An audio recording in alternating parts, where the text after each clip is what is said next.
So, welcome to Northern Powerhouses, our business success stories series of interviews where we discuss with local business leaders their backgrounds, their successes and challenges, and what's really driving them forwards. And this afternoon, I'm delighted that we have with us Ben McKenna, who's CEO at Solidaritech. So, firstly, Ben, thanks for spending some time with us. And if you'd like to introduce yourself and Solidaritech, what you do and how you help people, that would be wonderful. Thank you. So my name's Ben McKenna. Obviously, you've mentioned that already, and I'm CEO of Solidaritech. We've been running since about 2017, and in that time, we've helped refugees and asylum seekers in Yorkshire and Humber get access to technology. I think we've done about 3,000 donations out of Well, devices. So everything from laptops and desktops to mobiles and tablets, anything that people need, we'll get it to people. So yeah, we refurbish technology. We make sure that it is fire safe and data safe because those are the two very different problems that we try yeah. and solve. And we give those machines out to people who are digitally excluded, helping them to start their lives in a new country and essentially make the most of themselves, of what they can, whether that be study, found businesses, find jobs, find a place to live, find somewhere that sells food from back home, or even to progress their cases through to getting granted refugee status. Wow, wonderful. What a great thing to be doing. And I guess, unfortunately, the demand is increasing. We've seen over the last couple of years how the number of refugees is increasing over, significantly. Massively, and I think that the key thing for us is that Yorkshire and Humber is one of the places, because of like the cost of housing and available housing supply. Obviously, we have our own housing crisis, which means maybe that's exacerbated in other places in the country, but it means we maybe proportionally get, along with the northwest and the northeast, more asylum seekers and refugees. Yes. The issue is that that problem is not going away, and Yeah. actually, as government support for people in these situations has receded, we've seen a lot more civic support. But also for us, we're not one of Maslow's primary kind of hierarchy of needs areas. We focus more on helping people integrate into Yeah. communities, and that's sort of what we're about in a lot of senses. We give people the tools. We don't, we don't sell fish. We give people fishing rods, essentially. Yes. Yeah. Brilliant. Yeah. Fantastic. So, Ben, it'd be great just maybe to learn a little bit more about your background, how you got into business, and why this particularly one for you. Okay, so I guess probably if you want to go right back in history of how I got into doing this, you probably have to go back to the 80s. So we are going back a long way at this point. But so I guess you'd probably say I was a kind of single parent family child, and growing up in the 80s, my mum was, a great provider and taught me everything I know. I didn't know until I started Solidaritech that she'd founded her own kind of community business in the past, but Oh, essentially she worked two jobs to provide for us, and specifically to buy things like getting me access to a Commodore 64 back in the day, yeah. or Yeah. an old Mac, and all of these sort of things. Yep. He was intensely aware that computers were the future, as we all were being bombarded with in the 80s, that there was something called the modems that you could get onto the internet with and all of that. So essentially, long and short of it is I didn't really get on that well with school, and school definitely didn't get on that well with me. And went through the whole schooling process and got to the end of it, and mercifully it came fairly early, sort of a little bit of college, and that was it. And essentially went out into the world of work, and fortunately the aptitude and ability with computers, and it's only really a familiarity, it's not anything more than that, um, got me into doing jobs that I otherwise wouldn't have been able to have Right. access to, because there was a skills gap at the time. So Yep. went off to work in the City of London for a while, decided that maybe I would be in a slightly less horrible industry, so I ended up working in advertising. I've done a fair few jobs, but when we Wow. moved up to Yorkshire in the early 2000s, ended up becoming a civil servant, and then after the sort of bonfire of the Quangos, moved into running a small web agency. And when I was running a small web agency, we ended up having quite a lot of migrant support organizations. We work entirely on word of mouth for my web agency. Yep. So we ended up with those, and with a couple of clients, we were very, very aware that people were essentially donating their old tech, refurbishing it in kind of wiping the data as best they could, and then giving it out to people. And had a background in IT, obviously, and it was really, really clear to me that that was neither the most data safe way of doing it. So you're probably exposing people to the risk of sort of data contamination and that kind of stuff. But also, as time goes on, electric devices become more dangerous. So there was a need to both ensure the safety of the device and the data security of a device. So we essentially put in for a bit of national lottery funding to do a proof of concept, and that proof of concept was really, really successful. We're big on the nothing about us without us credo, and we invited people from the refugee community and the asylum seeker community to come and help us to refurbish technology. So we developed I guess a system which was about kind of working out those needs, and that helped us build a minimum viable project. And then lockdown happened. We had a minimum viable project for refurbishing technology. Everyone in the world was screaming at us for refurbishing technology. As I'd run a web agency, our website had great SEO and obviously sort of caught fire as a project idea. And we essentially ended up delivering a European funded program to furnish migrants in Yorkshire and Humber who had been granted their status and needed that bit of interaction or in sort of intervention, I guess you'd probably say. And so for the last sort of 2.5 years, we've run a European program that's just come to an end, and it's been absolutely fantastic. So we went from being a really small minimum viable product to being something with European level processes and procedures, and I think we've done at the last reckoning over 3,000 devices out to people, and it's something we're really proud of. Quite right too. Amazing, absolutely amazing what you're doing. And thanks. It's just so good to see that there's people like you and organizations out there that are helping as many people as you can. And hopefully people watching this can we'll talk about communicating with you at the end, but be good to make sure that those people watching maybe who have tech available, as you said, so it was anything from laptops to phones to tablets to anything that you find useful but no longer have a use for, I guess, is probably the best way to look at it. So if we're looking at like a Windows XP laptop from 2002, perhaps that's best staying on your shelf. But if we're looking at something that's able to run Windows 8, Windows 10, or maybe a phone that's like back to an iPhone 6 or something like that, so there's a lot of life in unused tech, and especially if you can do some form of refurbishing to it where you add a bit of oomph or add a bit of power. So we kind of basically anything that we could get use out of, we'll get into people's hands for you, and those people will be grateful. I mean, anything from children needing to attend school to kind of people looking to start their own businesses, or just sort of simple stuff like learning a bit about your new environment where you are. So I think what we've always found is that technology is one of those great sort of meeting points, like food is, I guess, is probably the best idea. You learn new things about new cultures through eating new cuisines, and then similarly working with people from different cultures on something that's totally unrelated has been very eye-opening to us. Brilliant. And looking at obviously the growth of your organization, what are some of the biggest challenges you've had to overcome? I guess probably challenge number one is, and I think everyone is probably identifying with this point, is supply. We work on refurbished technology. It's incredibly helpful when John or Jane Doe donates a phone or a laptop to us, but our demand has always outstripped supply.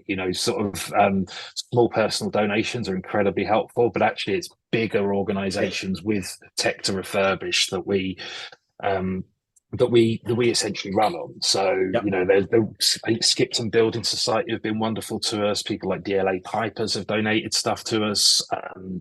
Liberty Global, another organisation that have donated stuff to us. So they're big organisations. And I think the Yep. challenge with donating tech to another organisation for reuse is that people are always worried about data security at that point, and Yes. they have their own policies and practices to get over.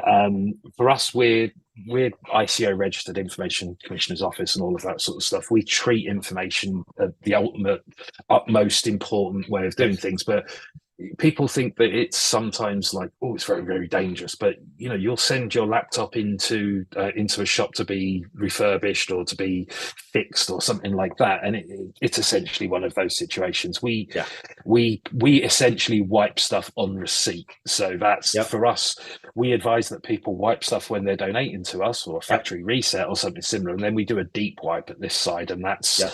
that's you know, kind of FBI level stuff. You know, it's Yep. sort of you know, I think the original program is something called DBAN, which, you know, this is back in the day when we started off, and we found better things since, but that was developed by the US Department of Defense. So that gives you some sort of idea Right. of the Yeah. so the sort of levels that we're here. It's very much kind of you know, high level stuff that we're dealing with. And to be honest, there's no value for us in your data. There is only value in your machine for us when that data is gone, if that makes Yes. sense. So Yeah, it does. the first things we do is get all the data off, get it wiped, and get it in a sort of situation where people can work with it, do stuff with it, and to kind of test it out. So stage one is always getting that data wiped.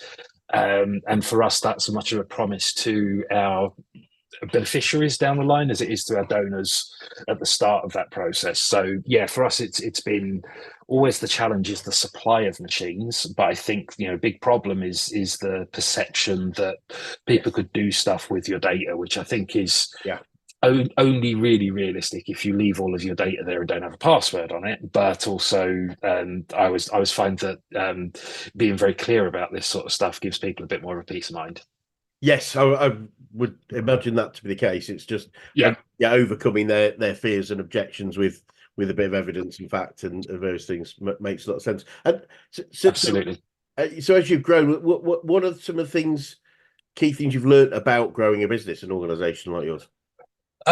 It's weird because obviously, you know, I have a sort of for-profit business, and I think one of the nice things is I was able to take quite a lot of the ethoses from that for-profit business into the non-profit side of business. Because I think actually one of the nice commonalities is if you do good business, you do business well, ethically, morally, all of those things. Then I think actually the nice thing is a lot of that stuff comes back over time. Just like I guess it's probably like the reverse of you know, it's karma basically, but it's the reverse of if you do, you know, if you behave terribly, it'll come back to you over time. Behave well and it does come back to you over time. And I know that seems a little bit kind of airy fairy, but actually treat people right, help people. You know, the nice thing is we've helped people with donations for stuff that they've needed. So we had a human rights lawyer from somewhere in East Africa. I don't want to say more than that. He was a lawyer in his own country looking to apply all of these things. Came to the UK for very, very valid reasons of persecution back where he was. And he was in a computer lab at 10 to 8 in the morning for a 20-minute slot trying to write a 20,000 word dissertation on legal issues. And he was there every morning trying to bash away on this. One of our first donors, actually, first beneficiaries, and we gave him a laptop. And then the organization that he works for has come back to us and since donated machines with us because they share the subject. So things do come back on you, you know, and this guy is earning sort of 60, 70, 80, 90, you know, like more than I'll ever earn, put it that way, a year doing incredibly valuable work at really, really much needed time. And so we, you know, sort of people say, oh, it's great that you're like responsible for that success. No, not at all. We gave him the thing that gave him a chance to do his own thing. He could have failed at doing that. But it just so happens as a really, you know, really competent, lovely guy who, you know, not only has the intellectual capacity to do human rights law, which I'm not entirely sure that I would be, but also, you know, he he gave it back, and you pay things forward in life and things come back to you. Obviously it does allow people to take the Michael slightly, but only really if you give people a chance do you find out whether they're good or kind of not less good people. And seriously, if you give most people the chance, they'll see you right in the end. 100%, completely agree. 100% agree. I think most people, many people have a fear of, as you say, being taken advantage of. But it's very, you can say to people, well, "Would you take advantage of somebody else?" They say, "Well, no." Well, then there's a lot more. There's a lot more goodwill and good people out there than there are for Totally, yeah. And I mean, there is a sort of modern dystopia about the world right now. But if you I think if you look at the news and you look at all of the talking heads and the kind of the polemicists and all of that sort of stuff, you often, I mean, one of the things I really love about Bradford, I'm very big, the Bradfocrat, I guess you probably call me, is that the people here are absolutely lovely. I'm from central London, and if you fell down in the street, you better fall on your wallet because if when you get back up again, it will be there. But if you fall down on the street in Bradford, people catch you before you hit the ground. It's one of those places, I think Bradford has this kind of sort of tough, rough, bad reputation, but actually I think a lot of the time people are just seen as being a little bit too in your face because they're keen and they want to help you and all of that sort of stuff. So yeah, one of the things doing this has taught me massively is that if you facilitate a space for people to show the kindness, then what you get is a lovely bit of kindness. And in these few years, last kind of 4 or 5 years, we all know that these things have been really, really challenging, but actually the most nourishing thing for me, and it's helped me do the side of business where it is distinctly for profit, has been the idea that people are out there helping people. There's been a lot of civic society and mutual support groups and all of that, and we're lucky enough to sort of slightly tap into that or kind of work alongside a lot of those people. And it's lovely to see that people are out there supporting people, and just it's strange because I'm a godless heathen, but the amount of people that I've been working shoulder to shoulder with from all these different religious backgrounds, people's goodness does not come from a book that someone wrote 800,000 years ago, whatever. It comes from a sort of innate societal need to put back, and I think that's one of the really nice things I've found out about what I do. I mean, I am first and foremost a cynic, and a cynic is always a romantic who's been kicked a few too many times. Basically, you develop a callus, and actually, it's doing this has been helpful for me from the point of view of just finding out about how kind of people do want to help. And it's not just people on a personal level. There are organizations and companies out there that are willing, able, and want to help, and people want to see their stuff do good, and we don't really necessarily have that at the forefront of our thinking in 2024. So yeah, that's really valuable for me. Brilliant. And I totally agree. We use the phrase "life's a mirror." If you put good stuff out there, good stuff comes back, and conversely too. And it's wonderful. And you're probably aware, Ben, we're a business coaching organisation. I keen to know who the best coaches you've worked with, whether that's business, sport, life in general. You mentioned your mother; it clearly has a big influence on you. But who are your biggest influences? Well, I mean, it's probably not one I've worked with. I've not been lucky enough to work with him, but for my sins, I'm a pretty big Arsenal fan, and a huge inspiration to me has always been Arsene Wenger. A studious, passionate man, but also someone who allows people the latitude to sort of do their own thing. Like a lot of the things you see in football now are very prescriptive about you must stand that way, and if you're a yard the other way, then you're wrong and you'll be substituted and all of those sort of things. Wenger had much more of an idea that kind of you have a basis, like a kind of foundation to what you do, and then you improvise ahead of that. And I think and that's the thing, you go in with an ethos, and your ethos is your strategy, and then your tactics are the circumstances, if you know what I mean. So I think it's a very improvisational way of looking at things, but also from the point of view of as a solid internationalist who believed that didn't matter where your passport was, you're good enough, if you're good enough, all of those sort of things. And someone who brought a lot to the culture of what was then the 90s, when it was all very much drinking, smoking, betting, drugs and all of that sort of stuff. Yeah. And he came in with his broccoli and steamed chicken and all of that and changed things for people. So yeah, I think from that point of view, coaches, that would probably be my number one influence where that stuff's concerned. But also, we've worked a lot with Mike Chitty, who I think is pretty well respected kind of management coach in Leeds, who's worked a lot with the NHS and that sort of stuff. And Mike had a lot of ideas about looking at yourself, that whole kind of idea of the Socratic ethos and know thyself and all of that sort of thing, but also, having a very clear idea of what you want to do and being unashamed about it. Because, I think we were talking before this, we have a problem blowing our own trumpet in this country. And it's amazing because there's a lot of sound and noise that comes out of us sometimes, but also, kind of thinking about kind of, what you want and how you achieve that and what you have achieved and all of those things. I think it doesn't come natural to British people. The American culture around this stuff is so different. I've worked for American companies in the past, and I think it's very hard to put it into a British context, I guess you'd probably say. I think we have that whole old world European thing where we're kind of, it's seen as dreadfully gauche to be successful and all of those sort of things. I don't necessarily claim to be successful, but I'm quite happy about what we do in terms of helping people and that stuff. So I'm happy to promote that. Yeah. And have you picked up? I love to collect quotes and sayings, things that you say a lot that helps you and others. Yeah, I've heard about a bit. And I think it's good. You have to have some sort of, like kind of, you have to like kind of almost pull your ethos back onto a credo, because I think in a lot of senses that's what grounds you. A lot of times, in tough times, you have those load-bearing weights of things. So what are your favourites?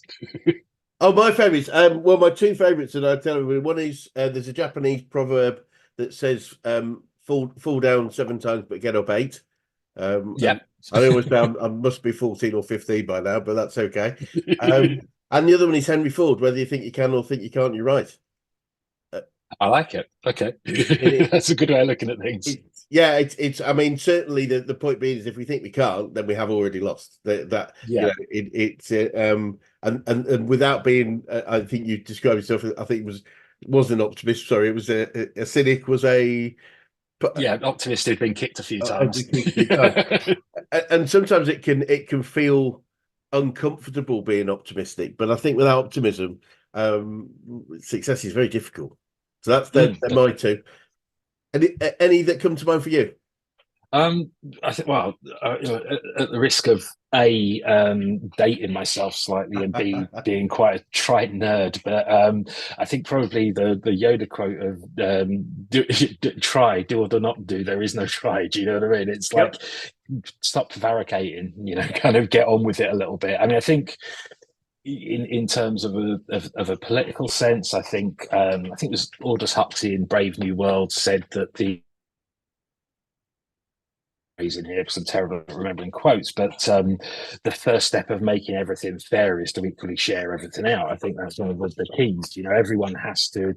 I think there's an idea of an element of basic provision that we all need in society, and I think actually freedom is when it's not the freedom to do anything, it's the freedom to almost kind of fail. And I think a lot of the sense that, especially from like kind of socioeconomic backgrounds, people who don't come from a comfortable background, I think there's a lot of fear that is bred into them of failure, because what the breadline looks like, and that if you fall through the cracks of the social safety net, then you struggle. But then I look at, I was lucky enough to grow up in London, where and one of the nice things about London, and I think it's probably still the case now to a certain extent, is that you can be in a rough postcode, walk round the corner and look at like sort of £1 million houses. Yes. So, I saw a lot of people that were on the breadline, but I also saw a lot of people that were very, very well to do, that came from generational wealth and, kind of not just posh, but moneyed sort of posh, like kind of people that had that. And one of the things that I always found with my friends from a more like family successful background was the confidence that was bred into them, because people say failure isn't an option, but actually for these people, failure very much was an option. So they could almost wear, kind of, what's that? Is it Rudyard Kipling says you can treat success and failure as the imposters that they are, and if Yep. it gives people that sort of approach, and I think that if we can do that across the whole of society, then I think we'll have a lot more entrepreneurial, risk-taking sort of society. And I think it's weird. I think there's a kind of, I guess, like kind of a bit of a frowning with old European sort of old worldy stuff. There's a sort of frowning on people that are risk takers and entrepreneurs and all of those sort of things. But actually, every great leap forward comes with a revolutionary thinker who backs those things up. Absolutely. I couldn't agree more. Yeah. It's we won't get anywhere if we just do the same stuff over and No, over. and I think the history of Britain is made from those sort of people. Yes. I mean, I think there's almost like a kind of an discomfort with people nowadays talking about the things that made Britain good, because it's obviously always checked with things like, oh yeah, but the empire or child poverty or all of those things. Yeah, we make those social adjustments as we go along, but actually the things that made us good were thinking about things in a completely different way, or thinking of, hang on a minute, how can I make this plow into a tractor and plow like 10 times as many fields? Well, we develop a steam engine that then kind of powers the plow and drags the plow along, and then also of a sudden you're like, well, we've invented a tractor or a train, or kind of steam power and boats that can go across the Atlantic in this. And I don't think we should necessarily kind of be bogged down with the social conditions at the time, but actually as a country, as a people, we've done a lot to move the world forward. And I think with that progress, that is like, is it the Warren Buffett quote about rising tides lift all boats? That's the point of social progress, really. And we've done a lot socially to change things. I mean, if you look from William Wilberforce right the way through to, I'm sat here in Bradford, and there were people there that started doing free school meals or founded the Independent Labour Party. All of those things have made a difference to people in terms of keeping children at school fed and giving them better educational outcomes, or stopping children working from picking cotton out of a loom and losing fingers and getting killed in industrial accidents. And we've got the weekend or sick pay or maternity pay and all of these things, which I think these are all fundamentally British progress. And we look at British progress in a bad way sometimes, because we think that only good ideas can come from outside. But I think let's look at things a little bit more realistically and understand that a lot of the progress in the world comes from us as people. We're talking about computers here. Alan Turing did so much to bring computing forward. Charles Babbage invented the difference engine that kind of made all of these things possible in the first place. So I think we've got a huge amount to be proud of, but also a big reservoir of folk stories about us making these things better. Like I've just talked about a couple of examples in Bradford, but if you go down to Bristol, you've got like Isambard Kingdom, Brunel, and things like that. Or there are people everywhere that make a huge difference to our life, and we are all standing on the shoulders of giants now, whether we recognise it or not. Yeah. Well said. Very well said. And what would you say you've learned about yourself? I mean, if you've had a very interesting career and journey so far, what are some of the things that, looking internally? Probably that talking a good game will get you a certain way forward, but actually kind of when it comes to delivery, you've got to be looking at grit and determination at that point. I mean, I talked about like Arsene Wenger being a big hero of mine, erudite, continental, kind of studious, professory. But when the chips are down, I kind of think of Tony Adams, who was a big colossus of a man, but sort of someone who just epitomizes grit and determination and kind of never say die attitude. You cannot beat this person and stuff. So I think if you can look forward to imagine beautiful, great things and how things can be better, but you can sort of apply the grit and determination to yourself in order to push yourself forward when you doubt yourself. They're the things I think that I've learned in my career. I'm not saying I've achieved great things, and I'm very much not, and I hope that I'll be greater things I achieve in the future. But for me, it's more a case of kind of allowing for that sort of, you know, kind of looking forward whilst having solid foundations. Brilliant, brilliant. And looking at the business, Ben, what does the future look like for you guys, and what challenges do you think you might face, if any? I think it's pretty clear that we have some societal challenges. Yeah. About what we do. We started Solidaritech off the back of the back, that sounds horrible, but as a reaction to as I guess the first idea was the reaction to seeing that image of Aylan Kurdi, that 3-year-old boy sort of washed up on the beach during the migrant crisis in Syria. And for us, that was you know, that kind of felt like a wake up call from my point of view. But I think the things that really kind of pushed us towards it were looking at that upsurge in hate crime after Brexit vote happened and all of those sort of things. For us, the environment for migrant support organisations, and we don't provide frontline support for people. They're out there. People are providing food, clothes, travel, all of these things for people in a very real way. But for us, that was kind of the biggest challenge. I think we've looked at we look now back at that time as kind of as almost halcyon days, because I think that a lot of the rhetoric about migration is really soured a lot of that. But from my point of view, I think it's clear that we have a demographic time bomb in this country, and we need people to come here in order to generate the tax revenues to pay for the retirement of people who are the baby boomers, like our generation, you know, kind of parents, I guess. And I think if we're to sustain ourselves as a country, we have to probably get past a lot of that and understand that people who come from other places have a massive amount of value. And I think one of the things, like, so I'll use the example of some Persian friends of mine who've come over from Iran. So there are a couple, absolutely wonderful couple. He, I think, is a biochemist and she is a civil engineer. So they've come to this country with you know, huge high levels of education, because Iran is technically a very accomplished place. We've given those people sanctuary in this country, which they're incredibly valuable for. They want to stay here for their entire lives. They've walked into jobs which, okay, if they had carried on their career elsewhere, they probably wouldn't have had a career break to do all of that. But they've walked into jobs where they're doing incredibly important work in this country, generating a lot of tax.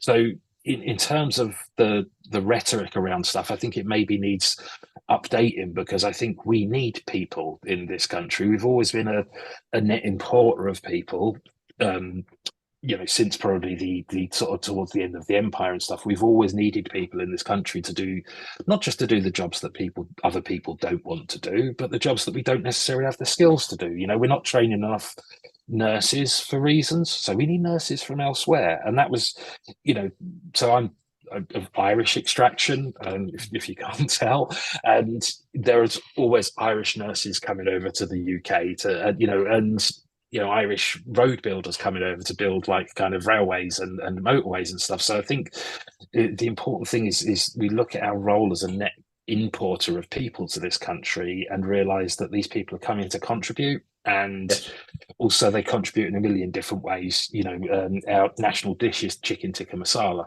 which is invented by I think a Pakistani guy in Glasgow. I was going to say, which I think is one of the most wonderful things in the world, because who could have predicted that? You know, other countries have their national dish being something entirely, you know, kind of that's not a fusion. And I think it really says that but we're a fusion of a country. You know, we borrow all sorts of words from Urdu and Punjabi and stuff, you know, so veranda, bungalow, pajamas, all of those kind of wonderful things. This is a mix that we have, you know, curated and cultivated in this country that it enriches us all. over time, you know, and I think that's one of the lovely things. So yeah, I think the challenges for us are around combating that sort of nasty rhetoric that does down the contribution of so many people to this country. You know, sort of everyone has a migrant story in their backgrounds, and I think, you know, if you do your 23andMe DNA test, I think probably everyone should have a mandatory DNA test at this point, because I think you're going to find out some things that probably change your perception of things, of you being an Anglo-Saxon. I mean, I think one of the most amazing things is people think that Anglo-Saxon people are indigenous.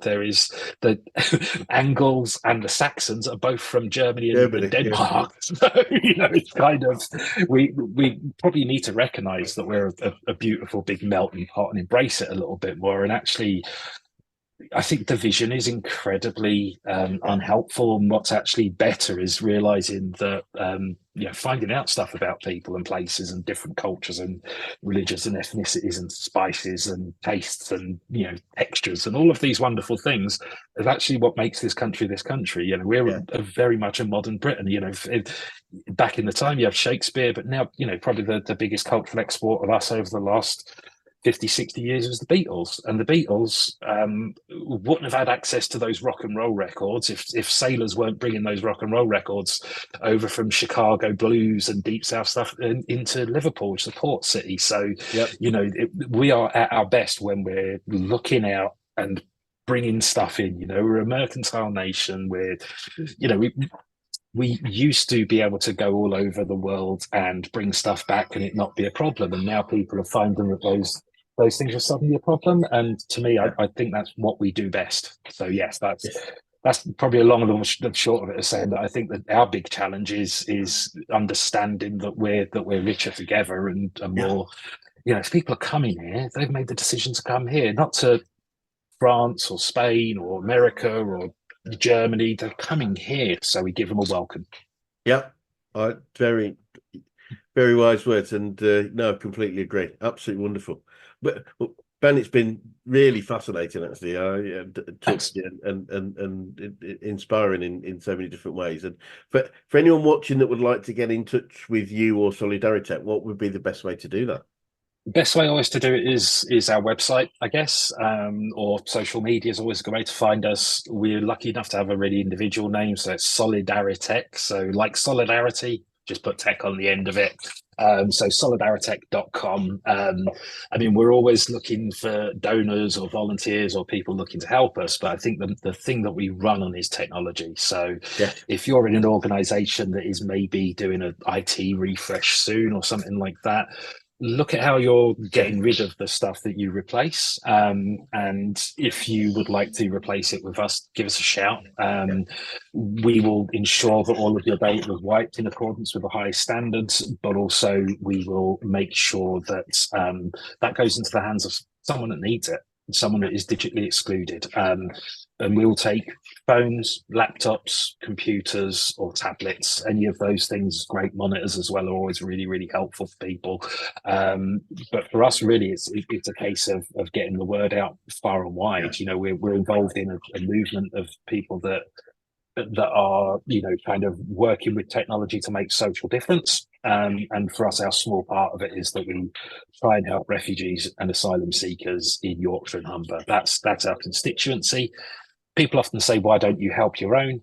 But for me, you know, we're all our own, you know, I think, and if we help the poorest in society get access to the same things that we take for granted, we're going to have a better society because everyone has more access to opportunity. Yes. No, agreed. Absolutely. So yeah, solidaritech.com. I think it's probably the best way to do it. Brilliant. Great. Well, Ben, thank you so much for your time. It's been really great. And it'd be great to swing by another 6-12 months and just see how things are going for you and the continued development of the support you're giving the local community. Thanks for having me. It's been really enjoyable. Yeah, brilliant. Thank you.